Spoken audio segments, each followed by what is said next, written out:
Chapter 13.2, Sine and Cosine Ratios. Last class, we learned how to use the tangent ratio, and today we're learning two additional ones, sine and cosine. Now, I put here the formulas. Let's look at them a second. Okay, first of all, the sine ratio. All right, it's spelled S-I-N-E. Now, it's abbreviated S-I-N, but when you read that, even in your mind, please do not say sin, because that's not how it's pronounced in geometry or in mathematics. All right, in math, that's pronounced sine. So the sine of angle A, to get the sine of angle A, you got to do the opposite side divided by the hypotenuse side. All right, so whatever the opposite, like if we're looking at it from the point of view of angle A, to get the sine of angle A, you would do the opposite divided by the hypotenuse, which I'll demonstrate in one moment. Okay, and the other ratio that you're learning, the other trigonometric ratio that you're learning today is cosine. It's abbreviated COS, but again, please don't pronounce it cos or cos or cos or whatever. It's pronounced cosine. So the cosine of angle A is the adjacent side divided by the hypotenuse side. And last class, you learned the tangent, how to find the tangent of angle A. To remind you, the tangent of angle A equals the opposite side divided by the adjacent side.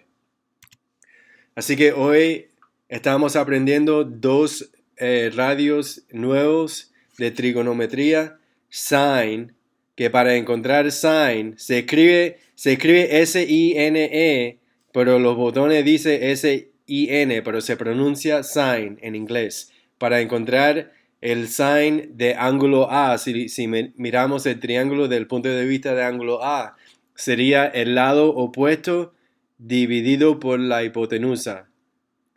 El otro radio que vamos a aprender hoy es cosine. El cosine de ángulo A. Para encontrar el cosine se divide el lado adyacente por el lado hipotenusa. Y ya aprendimos en la última clase cómo encontrar el tangent. El tangent de ángulo A es el lado opuesto dividido por el lado adyacente. It's not necessary for this class to memorize these formulas because, well, number one, you're going to be doing everything at home. But even if you're in school, the test at the end of the year, they give you a reference sheet that has these formulas. If you're in college or a more advanced class, you should memorize them. Really, most of you are gonna memorize them just by doing the problems. You end up memorizing the formulas. They're really not that difficult at all. The way you could memorize sine and cosine is like this. They both have hypotenuse on the bottom of the fraction. So in both sine and cosine, you're dividing by the hypotenuse. Now, the way you can remember which is, at least the only thing I can come up with is that the sine starts with the letter S, and to get the sine, you divide by the opposite.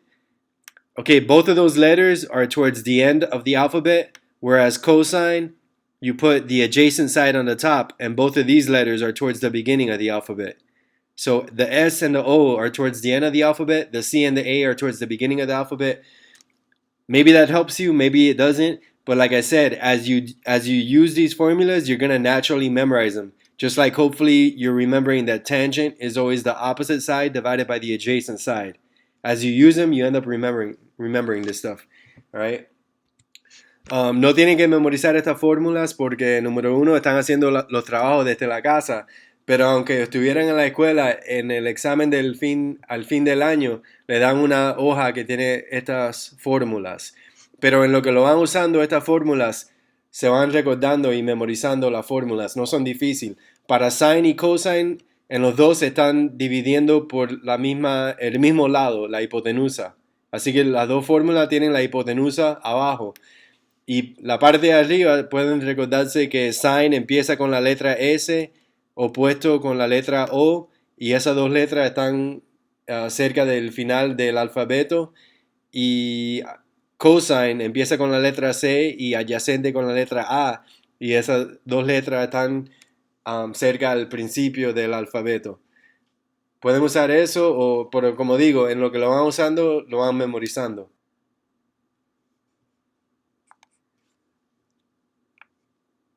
Okay, so let's look at our first example using sine and cosine. It says write sine and cosine of each angle as a fraction and as a decimal rounded to the nearest thousandth. Now it said each angle, but they mean each angle that's not 90 degrees, okay? We're not doing it you can't do it for the 90-degree angle. Okay, so I know the work is there for angle D, but let me go over it myself, all right? So for angle D, first of all, in this right triangle, this side is the hypotenuse. So from the point of view of angle D, this side is the adjacent side, and this side is the opposite side. Okay, así que en este triángulo, este lado es la hipotenusa y del punto de vista de ángulo D, este lado es el lado adyacente y este lado es el lado opuesto. All right, so sine is always the opposite over the hypotenuse. So the sine of angle D is the opposite over the hypotenuse. So in this case, it's going to be 8 divided by 17, which is what they did right here. 8 divided by 17, which equals approximately 0.471. Now the cosine of angle D is always, the cosine of any angle is always the adjacent side over the hypotenuse, which in this case means 15 divided by 17, which is what they did right here. And the answer is approximately 0.882. Okay, para el cosine se divide el lado adyacente por la hipotenusa, que sería 15 dividido por 17, que te da aproximadamente 0.882. All right, so let's look at this one over here for angle F. If I look at it from the point of view of angle F, like always, the hypotenuse does not change. It's always the same. La hipotenusa no cambia. From the point of view of angle F, this side is the opposite, and this side is the adjacent. Okay? El lado opuesto y adyacente cambia cuando lo miramos del punto de vista de ángulo F. Okay, so from the point of view of angle F, the opposite side is 15. I'm sorry. For sine, it's always opposite over hypotenuse. Okay, para sine siempre el lado opuesto sobre la hipotenusa. So 15 over 17, which, hello, it says right here 15 over 17 what it is. So I'm just going to get my answer from there. There's a reason for that, which we'll look at in one moment, okay? Puedo coger la respuesta de aquí. You know what? Let me just say it right now. The sine, let me explain this relationship because it's going to come up in a few questions. All right? Try to look at what I'm pointing at. The sine of this angle equals the cosine of this angle. And the sine of this angle equals the cosine of this angle. All I'm doing is this, if that sounded confusing. We're talking about these two angles. So if I mention the sine of this one, it has to equal the cosine of this one. And the sine of this one has to equal the cosine of this one. Why? Because you end up dividing the same numbers. Let me continue here so you can see what I mean. Now let's find the cosine of angle F, right? Cosine is always the adjacent side over the hypotenuse. So the cosine of angle F is the adjacent side, which is 8, divided by the hypotenuse, which is 17. 8 divided by 17. I'm going to get my answer. My answer is right here. Aquí está la respuesta. 8 divided by 17 is approximately 0.471. All right, so let's stop a second and observe this relationship because, again, it's going to come up in a few problems from now. So notice something. Look at the cosine. The cosine of angle F, look at my answer. It equals the sine of angle D. The sine of this angle equals the cosine of this angle. Now let me change colors. Hopefully this is not, hopefully you can see what I mean. Now if we look at this one, the sine of angle F, look at the numbers you're dividing in your answer. Notice that it equals what I did here. The sine of angle F equals the cosine of angle D. All right, so I know I have a huge mess here. Let me erase this to point out what I'm saying. All right, we're talking about this angle and this angle right here, okay?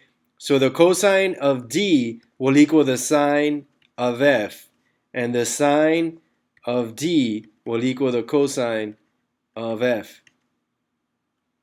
Why? Because the cosine, you end up dividing the same numbers.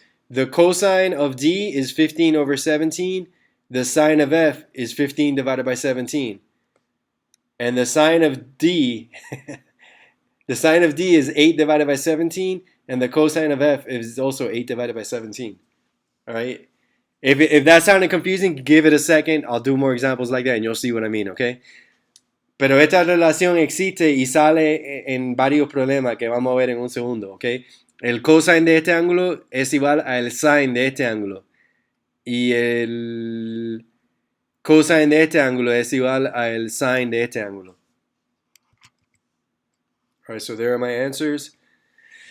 Alright, so here we got to write each trigonometric ratio as a fraction and as a decimal, rounded if necessary to the nearest thousandth.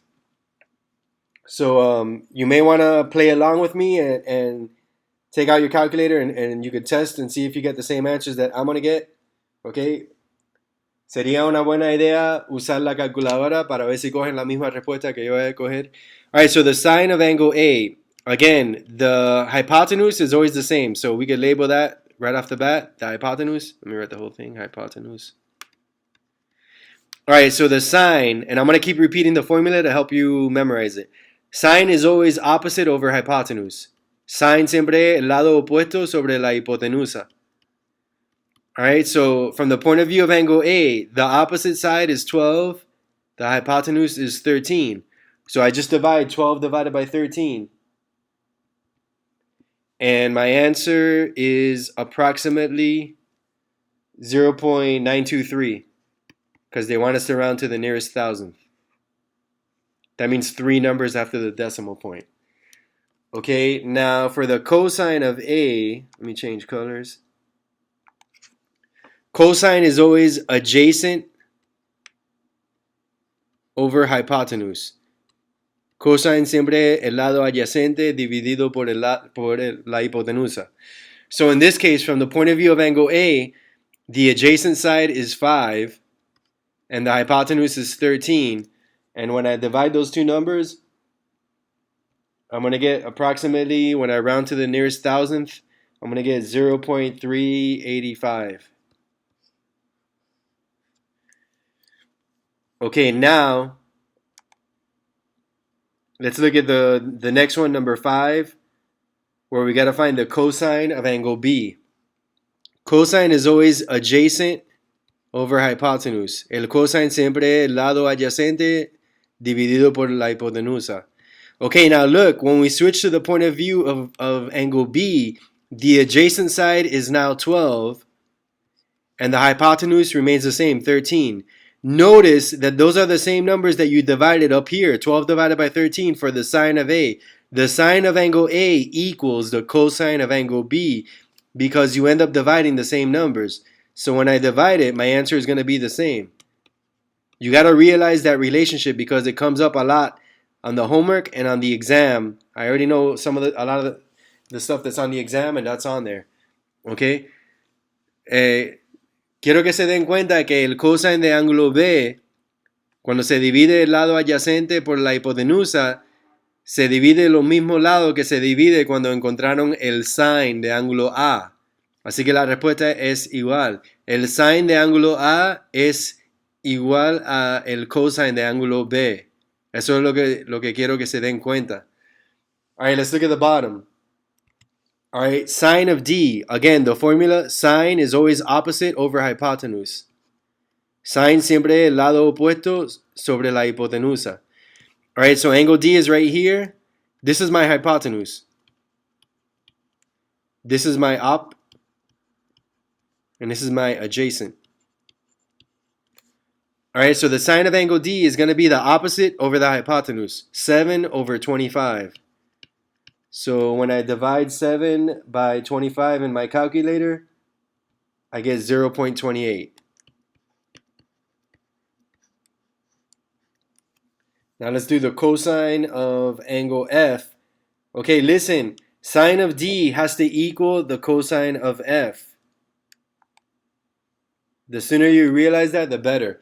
Okay, el sine de ángulo D tiene que ser igual al cosine de ángulo F. Why? Because cosine is always the adjacent side over the hypotenuse. But when we look at it from the point of view of angle F, all right, this changes. From the point of view of angle F, now this side is the adjacent and this side is the opposite. So I end up dividing 7 by 25 just like I did in my previous problem. So my answer is the same, 0.28. Okay? Divido los mismos lados que dividí en el número 6. Así que el sine de ángulo D es igual al cosine de ángulo F. Okay, now I'm going to get the sine of angle F. Sine is always opposite over hypotenuse. Memorize it. Opposite over hypotenuse. It's not difficult. Sine siempre es el lado opuesto sobre la hipotenusa. Okay, so the sine of angle F is going to be 24 over 25. And when I divide that in my calculator, I get 0.96. All right, moving on. There are my answers. Okay, so now this is what I was just talking about the one sine being equal to the other cosine. Let's go over what it says here. I know they make it sound all complicated, but it's not. But I wanna encourage you. You guys gotta learn how to read this stuff and make sense of what it says.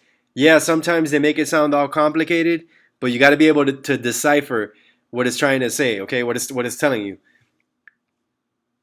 You got to work on your reading comprehension so that stuff like this doesn't intimidate you or throw you off. Just read it slowly. Sometimes I read this stuff and it doesn't make sense to me either, and I got to read it 2 or 3 times before it clicks. All right, so it says using complementary angles.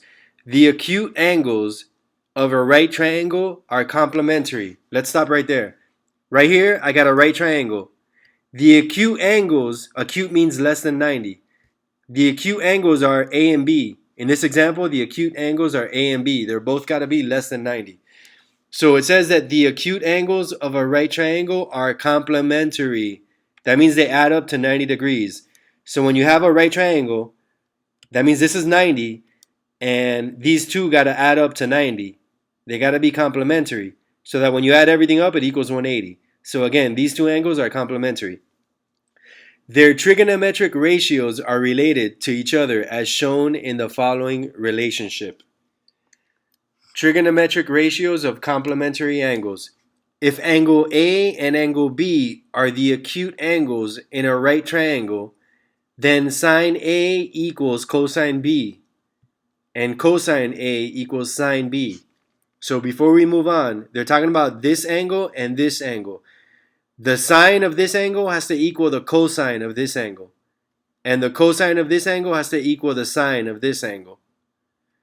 Therefore, if theta, the Greek letter theta, is the measure of an acute angle, then sine theta equals cosine of 90 degrees minus theta, and cosine theta equals sine of 90 degrees minus theta. Let me break that down in English in case you're like, huh? All right, check it out. This is what they mean. Let's just put easy numbers, all right? Let's say this angle is 60 degrees. Remember, this is 90 degrees. This angle and this angle got to be complementary. So if this angle is 60 degrees, this angle is 30 degrees, right? So that they add up to 90. All right, so remember, theta is just taking the place, it's like a variable. It's taking the place of that angle. So what it's saying is this. Let's just replace theta with 60 degrees, and what it wrote here, what the book says here, will make a lot more sense. The sine of 60 degrees will equal the cosine of 90 degrees minus 60 degrees. In other words, the sine of 60 degrees equals the cosine of 30 degrees. Look right here. The sine of 60 degrees equals the cosine of 30 degrees. All I did is replace, like I put these easy numbers, and I replaced theta with this angle, 60 degrees. right? Theta is right here. So I'm like, oh, let me put this easy number, 60, and I can make sense of what this says. The sine of 60 degrees equals the cosine of, just do 90 minus whatever this angle was.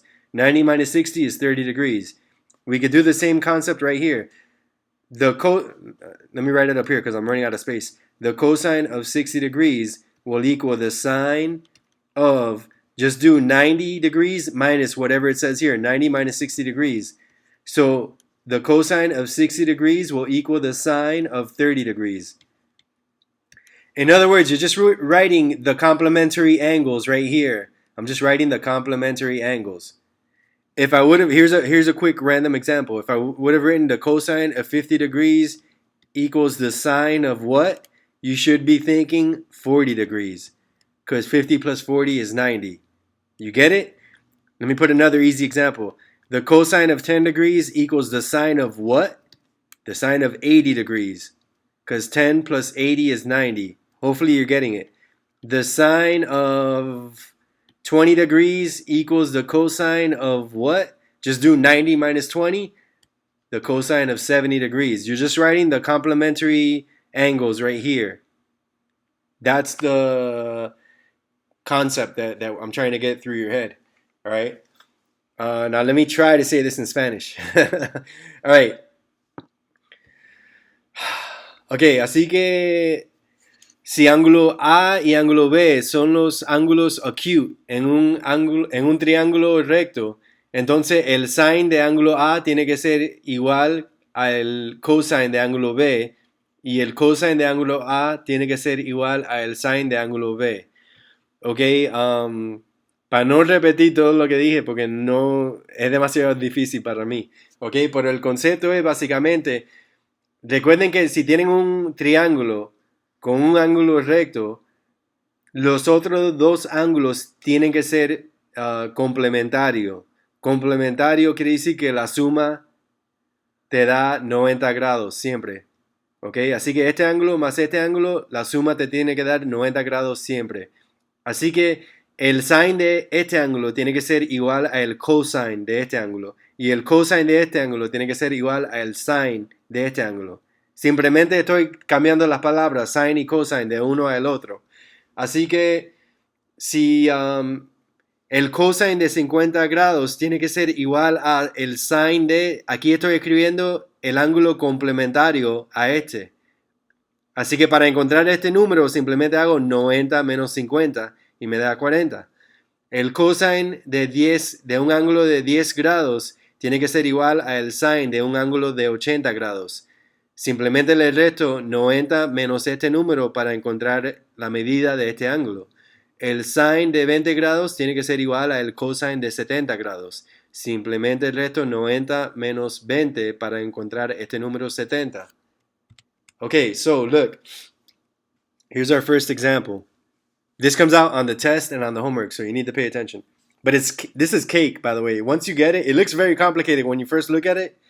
But hopefully, if you paid attention to what I just explained, let me show you how simple this is. All right, given that sine of 38 degrees equals 0.616, okay, write the cosine of a complementary angle in terms of the sine of 38 degrees. All right, look, ignore all this for 1 second. Just do what I just explained to you. The sine of 38 degrees has to equal the cosine. Now, just right here, the complementary angle, I shouldn't have put those parentheses, but whatever. The complementary angle, so just do 90 minus 38, and you're going to get 52. So sine of 38 degrees equals the cosine of 52 degrees. That's all you're doing, and that's all they're trying to explain. Like, look at the work here. What they're doing is, again, theta represents the angle that they gave you, right? So you're just doing 90 degrees minus the angle that they gave you, which gives you 52 degrees. And when you do this in your calculator, and by the way, let's go over that real quick. Look, for this little section, this is not necessary. Actually, I just remembered that I didn't add any pictures of calculators in this lesson. Let me do that real quick. Just one moment. All right, guys. So I added the calculator to this slide. Okay, now I just want to show you something that's not necessary to do at all on this problem, but I want to show you that this works, which is, I want to show you that if you do this on your calculator, you get the same answer. Okay, so what I want you to do on your calculator is the following. All right, first, let's find the sine of 38 degrees. So just enter in your calculator 38 sine, and you should get that number. So enter the number 38 and then hit this number. I'm sorry, enter the number 38 and then hit this button, the sine button. And you'll see that you get this number right here, 0.616 when you round it. Okay, now in your calculator, let's do this. Okay, enter 52 and then hit the cosine button, and you'll see that you get the exact same answer. When you do 52 and then hit the cosine button, you get the same answer as you do when you hit 38 and then hit the sine button. All right, that shows you that sine of 38 degrees equals the cosine of 52 degrees. Okay, en la calculadora, si usan la calculadora para chequear el sine de 38 grados, le da la misma respuesta que si ponen en la calculadora el cosine de 52 grados. Se hace poniendo primero el número y después le dan a este botón. Así que 38 y después le dan al botón de sine y te debe dar esta respuesta. Y si chequean lo mismo, pero haciendo primero 52 y después dándole a este botón de cosine, le da la misma respuesta. All right, let's look at another example. All right, so let's just look at the rules. They make it look so complicated here, but given that, or let's look at the directions, I guess. Given that cosine of 60 degrees equals 0.5, write the sine of a complementary angle. All right, so look, I'm going to do the same thing. Cosine of 60 degrees equals sine of, just write the complementary angle to 60 degrees. The complementary angle, you get it by doing 90 minus 60. The complementary angle is 30 degrees because 60 plus 30 is 90. Okay? Simplemente escribo el ángulo complementario aquí. El cosine de 60 grados es igual al sine de 30 grados. Alright, so that's what they're doing here. The cosine of 60 degrees equals the sine of 90 minus 60 degrees. Okay, so the cosine of 60 degrees equals sine of 30 degrees. So the sine of 30 degrees is going to equal 0.5. All right, and again, if you do in your calculator 60 cosine, you're going to get 0.5, and if you do 30 sine, you should also get 0.5. Okay, you could test it out on your calculator to see if I'm right or if I'm lying. Okay, si chequean la calculadora 60 cosine le da 0.5 y si también ponen 30 sine también le da 0.5. Alright, so let's do these quick so we can move on. Given that cosine of 73 degrees is approximately 0.292, write the sine of a complementary angle. So it's got to be sine, and I'm going to do 90 minus 73 is all I'm doing. So the answer is the sine of 17 degrees is the answer. Because 90 minus 73, okay, is going to give you 17. So they gave me cosine, so in my answer I write the other one, sine. They gave me 73, so in my answer I do 90 minus 73 to get this number, okay? Ellos me dieron cosine, así que para la respuesta escribí la otra, sine. Ellos me dieron 73, así que para mi respuesta pongo que 90 menos 73, 17. Y ahí está mi respuesta. All right, do the same thing here. They gave us the sine of 45 degrees equals approximately 0.707. Write the cosine. Write the cosine of a complementary angle. All right, so they gave me the sine. I'm going to write cosine. They gave me 45 degrees. What's 90 minus 45? Oh, it's also 45. So there's my answer. The cosine of 45 degrees. All right, let's move on.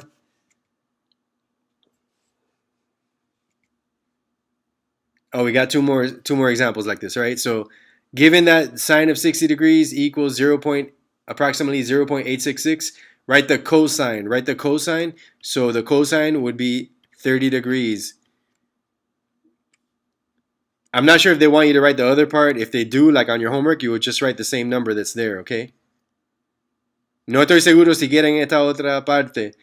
Si está así en la tarea, simplemente esto siempre va a ser igual a este. Y si lo chequean en la calculadora, te da la misma respuesta.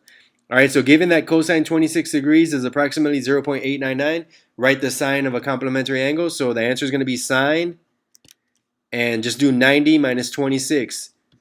All right, which is going to give you 64 degrees, the sine of 64 degrees. All right, those are easy. All right, moving on.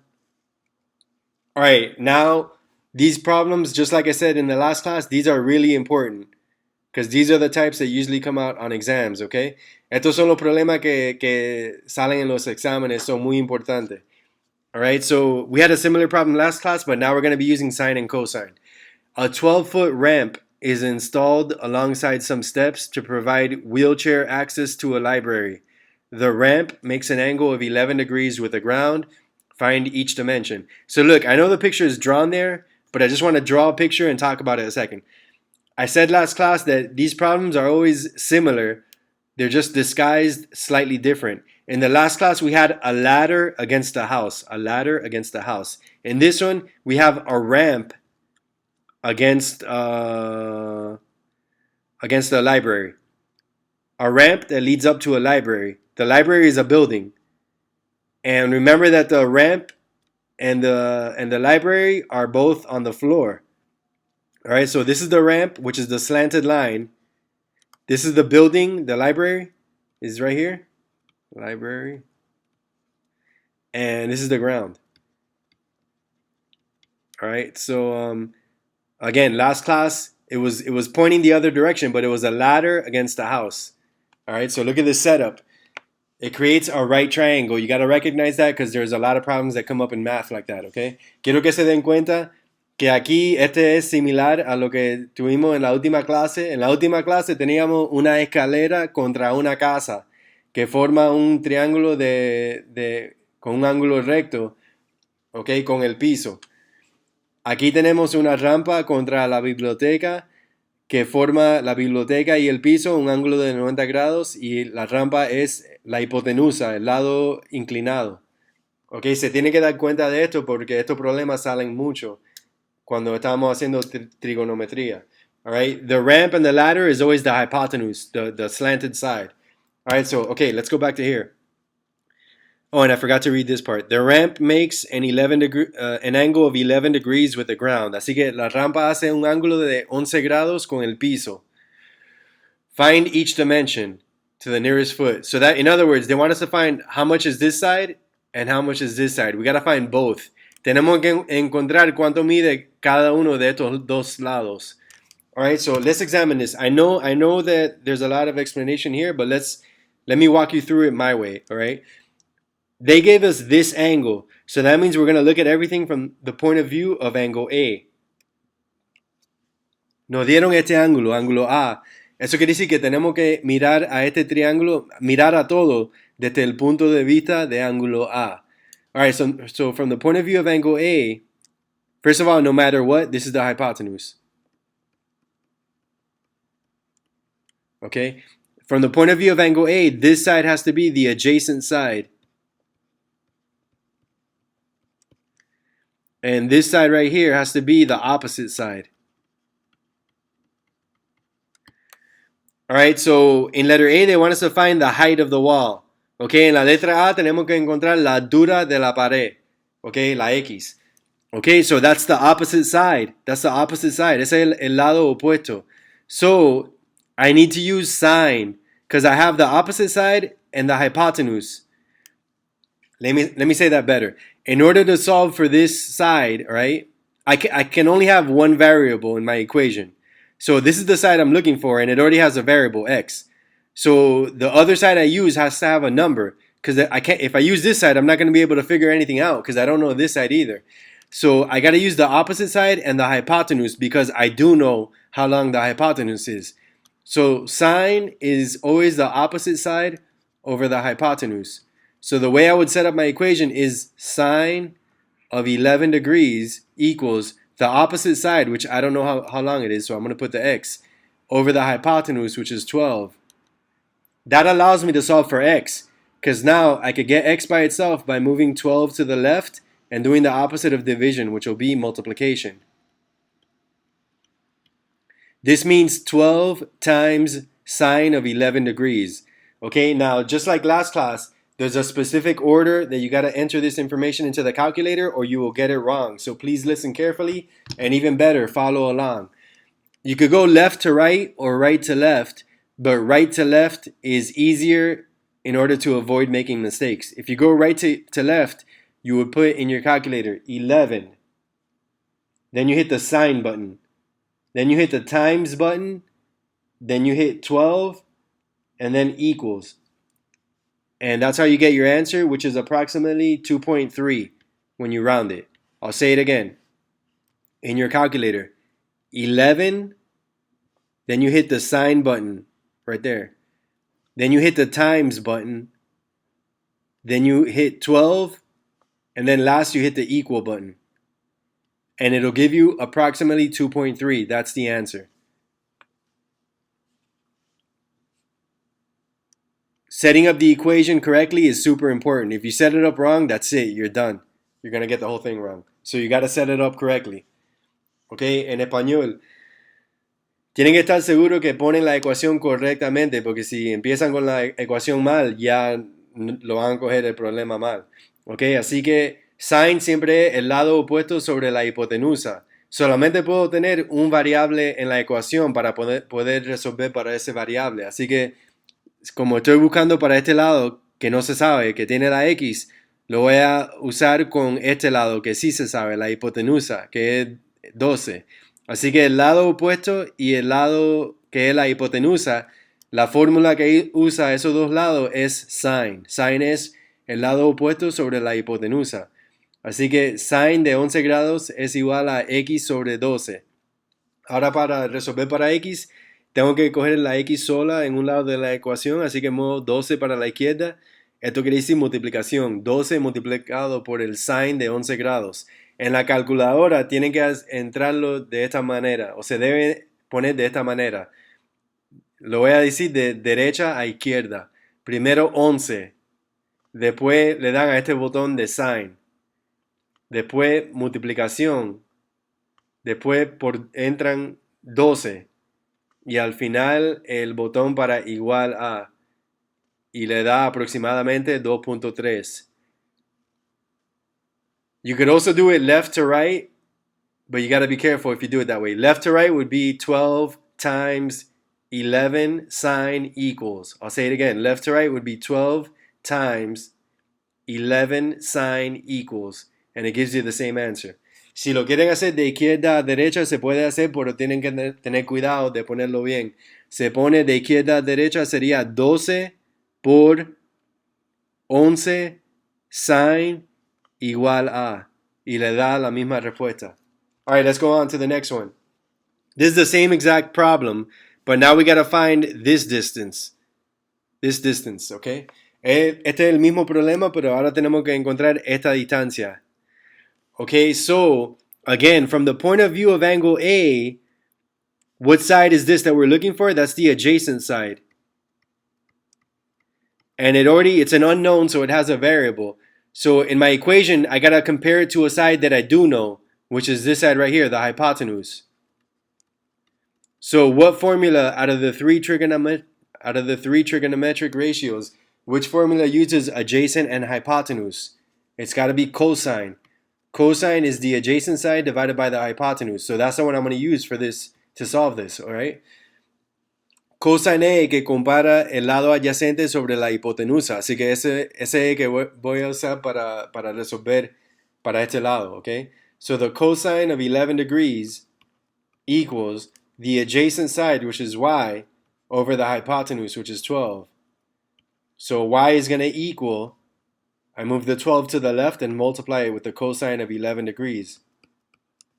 So y equals 12 times cosine of 11 degrees. So in your calculator, you're going to enter 11 cosine times 12 equals.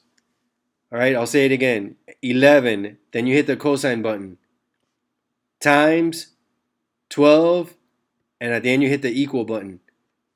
And when you round it, you get approximately, can't remember where they want us to round it to, but I'm going to say 11.8 feet approximately. If you want to go from left to right, you would do 12 times 11 cosine equals. 12 times 11 cosine equals, if you want to go from left to right. Ok, así que en la calculadora, si lo hacemos de derecha a izquierda, sería 11 cosine multiplicación 12 igual a, y te debe dar cuando lo redondea 11.8. Otra vez, 11 cosine multiplicado por 12 igual a, y le da aproximadamente 11.8. Si quieren ir de izquierda a derecha, sería 12 multiplicado por 11 cosine igual a. All right, let's do some more examples like this. All right, so basically same problem, just a new picture, new numbers. So the question is, at least how long must the new ramp be? All right, now they're asking us, they changed it up a little bit. Now they're asking us how long must the ramp be? The ramp, that's the slanted line, the hypotenuse. Ok, cambiaron el problema un poquito. Ahora nos están preguntando qué largo debe tener la hipotenusa en este ejemplo que nos dieron. Ok, so now we're looking for the hypotenuse. Now look at the only side that they gave us. They're giving us this side right here, and they're giving us this angle. Angle A is 8 degrees. So that means if they're giving us the information for this angle, we got to look at the problem from the point of view of angle A. From the point of view of angle A, we have the opposite side. They gave us the opposite, and we're trying to find the hypotenuse. So which formula, sine, cosine, or tangent, uses the opposite and the hypotenuse? It's sine. Sine is the opposite side divided by the hypotenuse. Okay? Before I continue, let me say that in Spanish. Okay, así que en este problema nos dieron la medida de este ángulo. Así que voy a hacer todo desde el punto de vista de ángulo A en este problema. Okay, estamos buscando el largo de la rampa, que en este caso es la hipotenusa. Y la única otra información que nos dieron es cuánto mide esta pared, que en este triángulo la pared del punto de vista de ángulo A es el lado opuesto.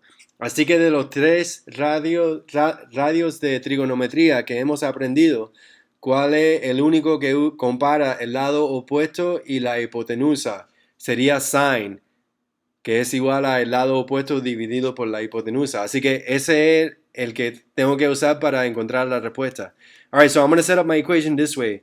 Sine of 8 degrees equals the opposite side over the hypotenuse. The opposite side is 2.3.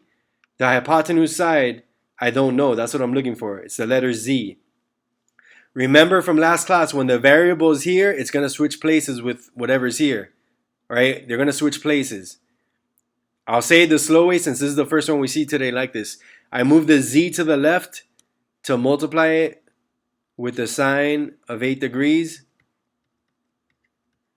And I'm still trying to get Z by itself. So I'm going to move sine of 8 degrees to the right and do the opposite of multiplication, which is division. So it ends up becoming this. The faster way to do it is to just, both of these change spots, which is what happened in the end. All right, now hold up while I say how to enter it into the calculator. Or unless, well, you could go ahead and try it actually. Let me just say that in Spanish. Ok, así que recuerden de la última clase que cuando el variable está abajo, termina cambiando de lugar con lo que está aquí.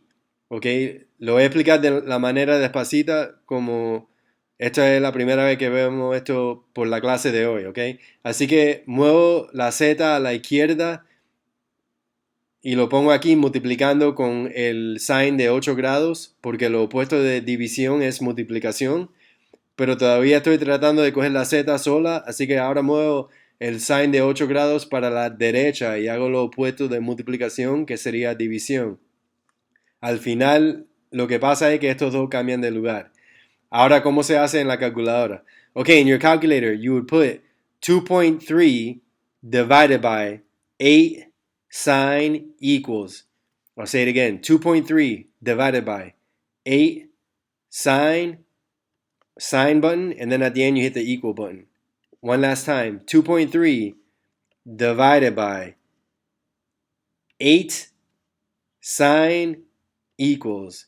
En español, 2.3 dividido por 8 sine igual a 2.3 dividido por 8 sine igual a. And by the way, I just remembered, I'm not going to go back and change this though, because that would be too much work. If you're new or let's say you weren't in class last time or you forgot everything about that we did last class, or you didn't do the homework, in order to see this calculator on your iPhone, you got to turn the calculator, you got to turn your iPhone sideways, all right? In order to see this calculator, you got to turn your iPhone sideways. Let me say that one last time. In order to see your this calculator on the iPhone, you got to turn your iPhone calculator sideways and these buttons will show up, okay? Se me olvidó decir, lo dije en la última clase, pero por si acaso es necesario. Para ver esta calculadora en el iPhone, tienen que poner la calculadora del iPhone de lado para que salgan estos botones. There's probably like one person that's like, oh, that's how you do it. All right, so, and your answer, forgot to do it. 2.3 divided by 8 sine equals. So your answer for Z is approximately 16.5 feet. You should have gotten 16.5 when you round it, okay? Deben haber cogido 16.5 cuando lo redondean. All right, let's look at some more problems. All right, so look. Again, these are the most important types of problems that you're likely to see. I mean, they're all important, but these are the ones that tend to come up a lot on exams. So we got to find the unknown length. Okay, so look at what they gave us, first of all. In this question, they're giving us this angle right here. They're giving us this angle. Now, they're also giving us the hypotenuse. And we got to find, from the point of view of angle C, we got to find the opposite side. So which trigonometric ratio compares the opposite and the hypotenuse? That's sine. Sine is the opposite divided by the hypotenuse. So the way you would set it up is sine of 37 degrees equals x over 15. So that means x equals 15 times sine of 37 degrees. I'm going to move a little quicker, guys, because this video is taking a long time. So go from right to left. 37 in your calculator, 37 sine times 15 equals. And your answer, I'll write it down here, is approximately 9.03.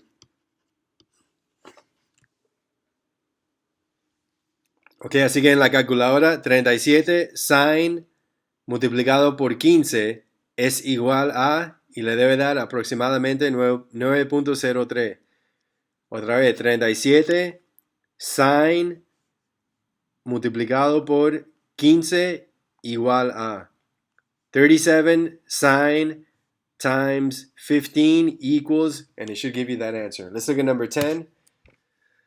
All right, so number 10, we got to find this side. So the angle they gave us is angle E. From the point of view of angle E, we got the hypotenuse, and we got the adjacent side. All right, so the way I would set up my problem, oh, by the way, so which trigonometric ratio compares the adjacent and the hypotenuse? That's cosine. It's adjacent divided by hypotenuse. So, whoops. So the way I would set up my equation is cosine of 53 degrees equals the adjacent side, which is x, divided by the hypotenuse, which is 27. So x equals 27 times cosine of 53 degrees. So in your calculator, do 53 cosine times 27 equals 53 cosine times 27 equals. And your answer is approximately 16.25. En la calculadora, 53 cosine multiplicado por 27 igual a, y le da aproximadamente 16.25. Number 11, they give us angle L. We're looking for the hypotenuse. And they also gave us the adjacent side. So which one compares adjacent and hypotenuse? That's cosine. Let me write it here. Cosine is adjacent over hypotenuse. So cosine of 75 degrees equals the adjacent side, which is 14, over the hypotenuse, which is x. Remember that when the variable is on the bottom, you just switch their places. So x is going to equal 14 divided by cosine of 75 degrees. So quickly in your calculator, if you're with me, 14 divided by 75 cosine equals approximately 54 point, let's call it 54.1. All right, so again, 14 divided by 75 cosine, and then equals, and you get approximately 54.1. En la calculadora, 14 dividido por 75 cosine igual a, y le da aproximadamente 54.1. Last one down here, they give us this angle. So from the point of view of angle P, all right, first of all, this is the hypotenuse. Notice where the right angle is. So this is the hypotenuse. From the point of view of angle P, this side is the opposite. All right, so the way I would, so which trigonometric ratio compares opposite and hypotenuse? That's sine. Sine is the opposite over the hypotenuse. So the sine of 24 degrees equals the opposite side, which is 19, over the hypotenuse, which is x. Again, when the variable is on the bottom, just switch the places of these two. So x is going to equal 19 over sine 24 degrees. So in your calculator, do 19 divided by 24 sine equals. 19 divided by 24 sine equals, and x is going to be approximately 46.7. So again, 19 divided by 24 sine equals, en español, 19 dividido por 24 sine igual a, y le da aproximadamente 46.7. All right, so there are your answers. And that brings us to the last section that we got to go over, which is how to find the measure of an angle. We did this last class also, okay, where we had to use these buttons. All right, remember that to use these buttons on your calculator, you first got to select the second button in order for these buttons to appear. So please be aware of that. You only use these, at least for our class, we're only using them when we're finding the measure of an angle. How much does an angle measure, okay? Recuerden, ya lo hicimos en la última clase, pero lo estamos haciendo otra vez. Para encontrar la medida de un ángulo, tenemos que apretar este botón para que aparezcan estos botones en la calculadora. ¿Ok? Estos botones solamente los estamos usando para encontrar la medida de un ángulo. ¿Ok? And remember that you read this, the inverse of sine and inverse of cosine. Inverse of sine and inverse of cosine. El inverso de sine y el inverso de cosine. Let me go to I think it'll be easier if we just go to a problem, and I kind of don't like this example. Let me just go straight to a problem. All right, so you know what? Let me look up here. It says, find the acute angle measures in triangle PQR to the nearest degree. In other words, I got to find out how much is angle P and how much is angle R. All right, so let me do angle R first. Tengo que encontrar la medida de ángulo R y ángulo P. Vamos a empezar con ángulo R. All right, look how I'm going to write it, because I think I write it easier than the book does, easier to understand. The measure of angle R equals, okay, first of all, let's look at this. From the point of view of angle R, what are these two sides? All right, this side right here is the hypotenuse. And this side right here is the opposite side from the point of view of angle R. Okay, del punto de vista de ángulo R, este es el lado opuesto y esto es la hipotenusa. Okay, so which trigonometric ratio compares the opposite and the hypotenuse? Sine does. Sine is the opposite over the hypotenuse. Okay, so to find the measure of angle R, I'm gonna use the inverse of sine. I'm gonna write to find the measure of angle R equals the inverse of sine, and I'm gonna put the opposite side divided by the hypotenuse. 7 divided by 13. So in your calculator, what you would do is 7 divided by 13 equals, and then hit this button at the end. 7 divided by 13 equals, make sure to hit that equal sign. 7 divided by 13 equals, and then hit this button right here. And you're going to get 7 divided by 13 equals, hold on. You're going to get approximately 33 degrees if we round it to the nearest whole number. All right, so the answer is 33 degrees. En la calculadora lo que hago es 7, estoy dividiendo el lado opuesto por la hipotenusa. Así que en la calculadora 7 dividido por 13 igual a, le tiene que dar a este botón, 7 dividido por 13 igual a, y al final le dan a este botón el inverso de sine, y cuando lo redondeamos hasta el número entero más cercano, te da 33 grados. Once I know that one, what's the next question? Find the acute. Okay, once I know that one, I could find the other one. If this one is 33 degrees, all right, let's work fast. If this one is 33 degrees, this one has to be its complementary angle. So this one has to be 90 degrees minus 33 degrees, all right, which will be 57 degrees is my answer.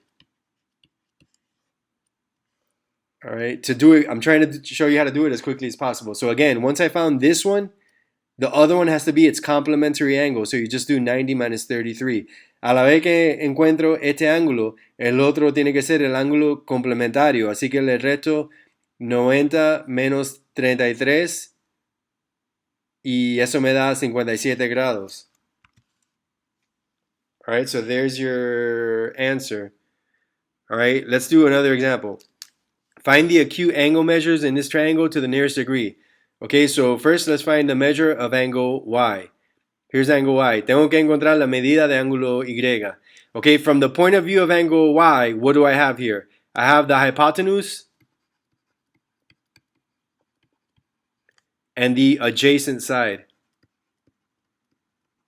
Which trigonometric ratio compares the adjacent and the hypotenuse side? That's cosine. Cosine is adjacent divided by hypotenuse. Okay, el radio de trigonometría que compara el lado adyacente y la hipotenusa es cosine, así que tengo que usar esa para encontrar la respuesta.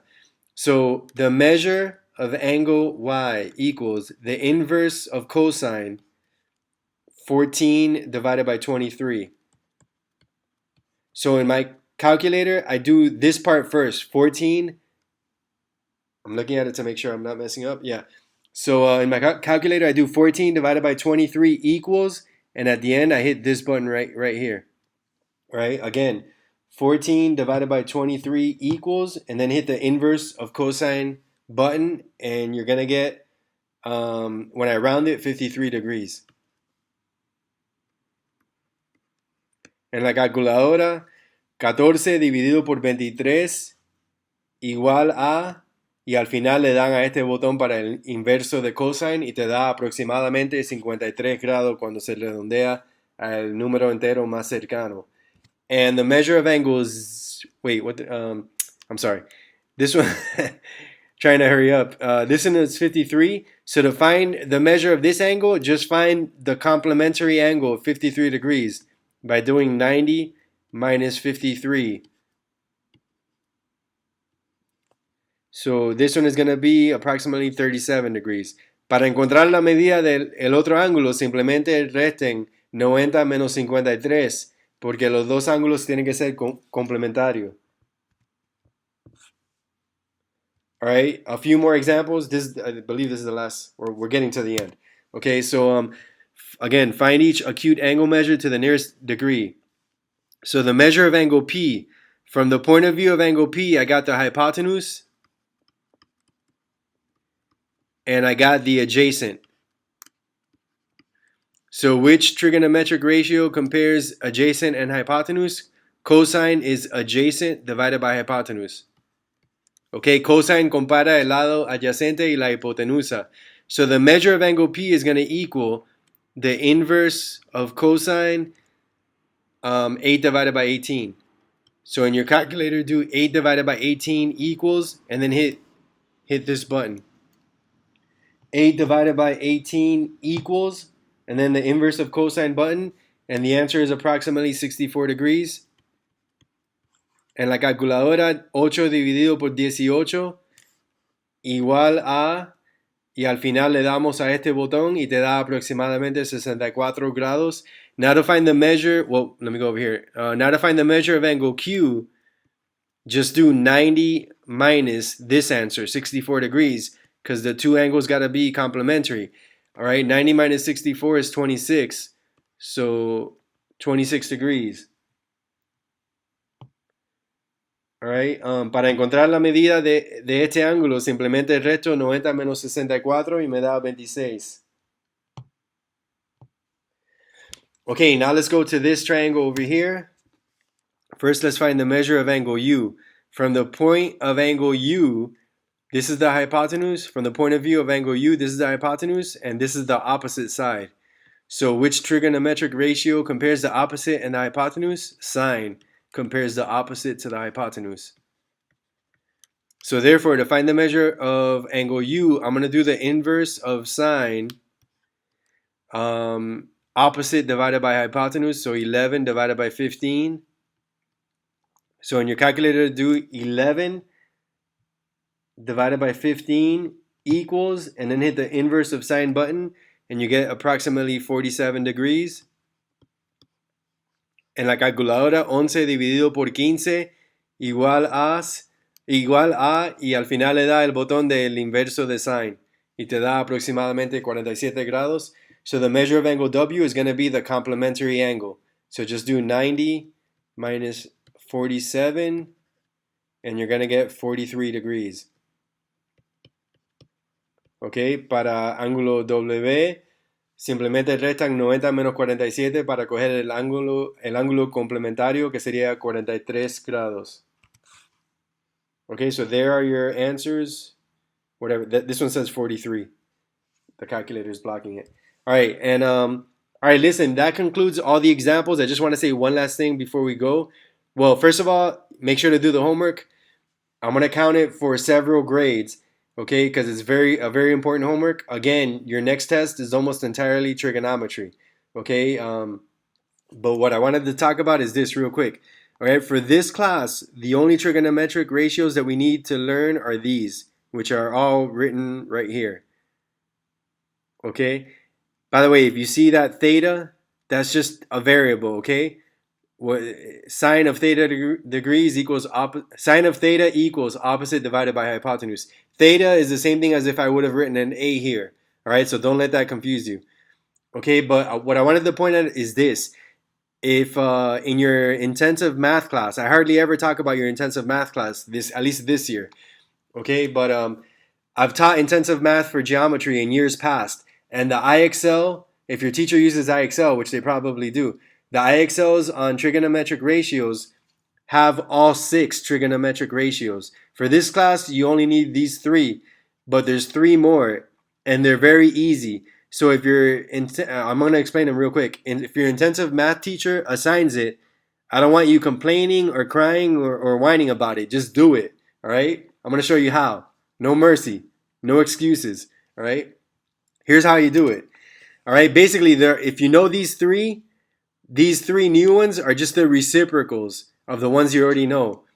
The CSC stands for cosecant. All right, you know how the sine is opposite divided by hypotenuse? Cosecant is hypotenuse divided by opposite. It's just a reciprocal.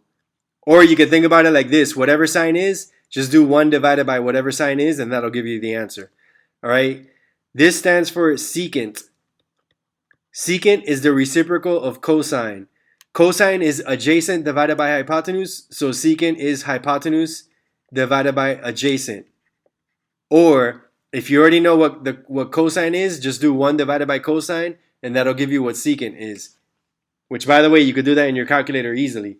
All right, and the last one, the COT stands for cotangent. It's the reciprocal of tangent. All right, so tangent is opposite divided by adjacent, so cotangent is adjacent divided by opposite. It's just the reciprocal. I'm going fast, so hopefully I'm not making any mistakes here. I don't think I am. All right, cotangent is the adjacent side divided by the opposite. If you happen to know what tangent is, you could just do 1 divided by the tangent, and that'll give you the same answer. So if you need any of these, you could always just find sine, cosine, or tangent, and just do 1 divided by whatever you got for this, and that'll give you cotangent, secant, or cosecant. Cosecant goes with sine. Secant, let me say that again. Cosecant is the reciprocal of sine. Secant is the reciprocal of cosine. And cotangent is the reciprocal of tangent. Okay, again, you don't need these 3 for this class or for this test or for this homework. But in intensive math, the IXL that goes with these 3 also has these 3 thrown in there. And it's not a big deal at all. Once you do one successfully, you'll be like, oh, it's not a big deal. Your calculator does all the work. You could just use, if by any chance your intensive math teacher assigns it to you, go to this video, jump to the end, and you could hear my explanation and look at this and just use that. Just freeze it right here, pause it right here, and you could just look at my formulas and use that to do the IXL. All right, so that's why I put this here. All right, let me just say all that in Spanish. All right, número 1, hagan la tarea de hoy porque lo voy a contar para varios grados, ¿ok? Porque es súper importante y la mayoría del próximo examen que viene pronto es de trigonometría. Número 2, por si el maestro de matemática intensiva le ponen el IXL que es de trigonometría, ese IXL no tiene solamente los 3 radios que acabamos de aprender. Tienes en total 6, porque hay 6 en total. Ok, los otros 6, te lo estoy explicando aquí. La calculadora te hace el trabajo. Los otros 3 son el recíproco de los 3 que ya aprendimos. El recíproco de sine es cosecant. CSC. Ok, que en lugar de dividir el lado opuesto por la hipotenusa, se divide la hipotenusa por el lado opuesto. Otra vez, es el recíproco. O si ya saben lo que es sine, simplemente pueden encontrar sine y hacer 1 dividido por lo que sea sine. Secant es el recíproco de cosine, que lo escribí aquí. Y cotangent es el recíproco de tangent. ¿Ok? Así que o pueden dividir los lados recíprocos o hacer 1 dividido por lo que cogieron cuando cogieron cosine o cuando cogieron tangent o cuando cogieron sine.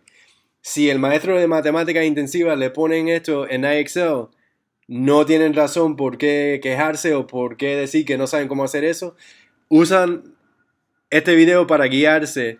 Ok, simplemente vayan a esta parte, lo pueden parar aquí y mirar la fórmula que le escribí y la calculadora hace todo el trabajo. No es difícil, así que no se quejen. Alright guys, this is a long video. Alright, sorry about that, but it was necessary. Alright, this concludes this lesson. Make sure to do your homework. I'll see you guys next class and hope you have a great rest of your day.